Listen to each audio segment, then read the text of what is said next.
මල්ලි මං ජොබ් එකක් හොයාගෙන මෙහෙට ආවේ. බස් එක යන්න කීයක් හරි තියෙනව නම් දෙනවද? අඩේ අපි ගාව නෑ බං. අනේ මං බොරුවක් නෙමෙයි කියන්නේ. තේරුම් ගන්න. නෑ කිව්වනේ බලන්න යන්න. ඒ මල්ලි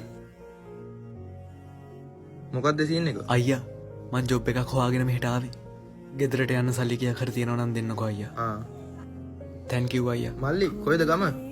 මං කුරුණෑගල අයියා. කුරුණෑගල? මාත් ඒ පැත්තෙන් යන්නේ. වරෙන්ක ඉස්සලා ඇතුළට යමු වහිනවනේ. අඩේ මාත් කුරුණෑගල. මගේ වාහනේ මං ඒ පැත්තෙන් යන්නේ. ඔයාට ඕන මගෙත් එක්ක වාහනේ යන්න පුළුවන්. හරි එහෙනම් මට මේ සල්ලි එපා. මාව කුරුණෑගල හරියෙන් දානවද? හරි මල්ලි. දැස බයික් ගම වාහනේට යමු. අයි දැන් මෙච්චර රෑ වෙලා ගමට යන්නේ? නෑ අයියා.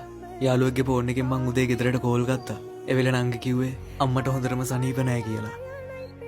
ආයෙ දැන් ටිකකට කලින් කෝල් කරාම අපේ නංගි කියනවා අම්ම ඒ වෙලේ නිදාගත්ත පාර තාම හැරුන්නේ නෑලු. කතා කරන්නේවත් නෑලු.